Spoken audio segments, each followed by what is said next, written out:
things in the city. And so I'm wondering, how do you, $30 million they used to make per year? I don't want to say the wrong number, so I apologize if you know a number. But how do you see us growing, and do you see that as an avenue? Well, obviously, the job that I do is independent and it's not reflective of the amount that we could make. I don't perform my functions, at least from that standpoint. But I do share your sentiment that this is a very special place. It is the capital city.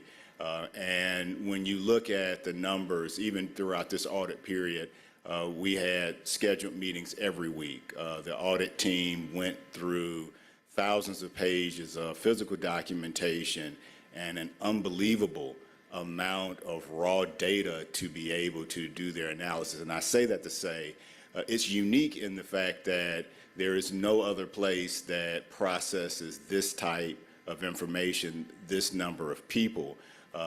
This court handles more cases than other courts put together, and it is a benchmark even for the AOC to look at and how courts operate. I say that to say, I think that getting together, figuring out how we can do more is something that you're interested in, but it's also something that the judges who make up the court are interested in. And I think that that's a conversation that we are very willing to have so that we can figure out how best to make use of our court to impact our city in the most positive way possible. And I'm glad the way you started the answer off. And I want to backtrack a little bit on what I said. So I want to talk about ways in which we can, because I'm looking at the news every day, and I got friends and family members, first cousins who are at 901 Wright Street right now. And I'm trying to think of ways in which we can alleviate some of the issues on the jail. Do you think that we were to stand up our old court again, our own old court in the city of Atlanta, that we can alleviate some of the issues at the jail with amount of people in there? I'll answer your question very simply. I think that when you start at home, you get to do things the way that you want to do them, and you get to treat people the way that you want to see them be treated. And I think that without a question, there is an opportunity to make sure that conditions and lives are both improved by utilizing the city's system in a much more robust fashion. So without a question. I think we all heard that. We've heard a lot of things about crime in the city of Atlanta and ways in which we can fix it. We're listening to the judges who actually they came back and it says, I want to hold this up. I got this, Councilmember. Boom. No recommendations. This is the judges that said no recommendations. They said that one way they think we can help alleviate some of the crime issues and some of the issues we have in at Wright Street where my friends are getting stuck up. My friends are getting stuck up at Wright Street, where we get them at home and where we alleviate these issues if we stand up that second court. I think that the people on the sound of my voice on TV watching, I think it's time for us to all come to the table and try to fix the city, because this other part that we can fix. I appreciate you, Judge, and I thank you, Chair. Thank you, Judge. I spoke with Judge Cox and Judge Donaway a few weeks ago when we did an expungement event, and we kind of brainstormed about maybe doing something like that with the traffic court in the city of Atlanta, assisting folks with trying to get violations paid so that their license can be cleared. Please look into that. That's something that will be great for the community to help people that need to get things cleared up so that they can get employment and continue to be productive citizens in the city of Atlanta. Thank you. Absolutely. Thank you.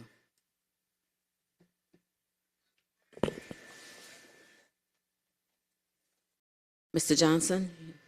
Madam Chair, due to a lack of quorum, we will typically accept and file this item. So this item will remain held and be filed at our next communication. Thank you.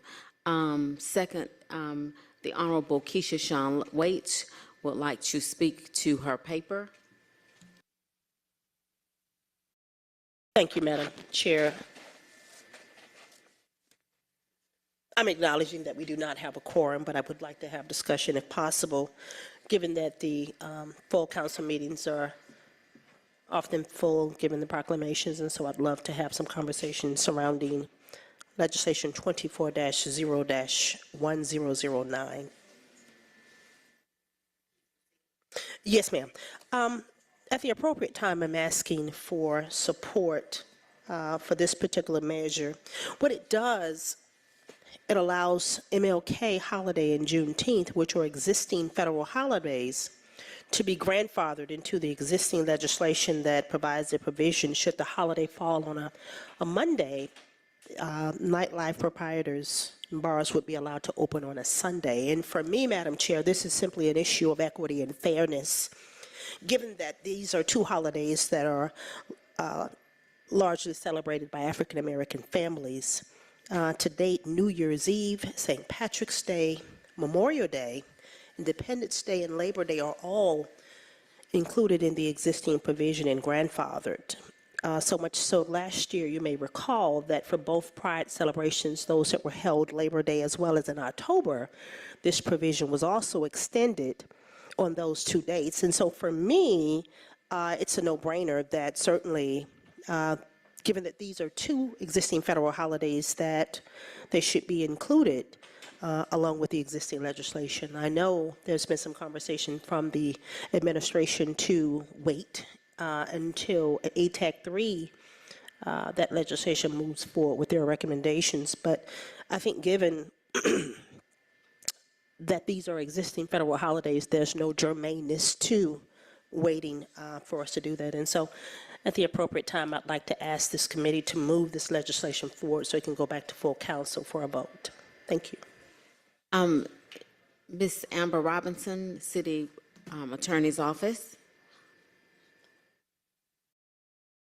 Yes, good afternoon, Amber A. Robinson, City of Atlanta, Department of Law. I did want to just follow up on the discussion concerning the MLK legislation. I do want to note that Juneteenth is currently a holiday that is included in the list of holidays. That holiday was added last year.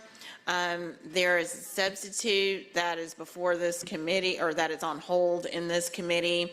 The substitute did have to add Juneteenth language, but it is simply because the original legislation inadvertently omitted it, but Juneteenth is part of the code currently. Thank you. We have been joined by our Deputy Chief of Staff, Mr. Theo Pace. Good afternoon, Madam Chair, members of the Public Safety and Legal Administration Committee. I happen to be watching the meeting online, and I believe Ms. Robinson did mention that Juneteenth is already a recognized holiday in the municipal code. Since that legislation, that ordinance was adopted, the City Council has provided recommendations to the Alcohol Technical Advisory 3 group, as well as the administration is in the process of kicking off a nightlife economic study, which is imminent. And just to reiterate the discussion that was held at the last City Council meeting, we are requesting that this paper be held until that study be completed and we have an opportunity to review the ATAC 3 recommendations. Thank you. Any other questions, concerns from the body? Mr. Johnson? Madam Chair, that we have completed our agenda for today. Thank you. Also, any announcements? Mr. Johnson, we may have a few follow-up questions for the auditor's office regarding the municipal court. We will get those to you so that we can get that to Ms. Noble. Thank you. This meeting is adjourned.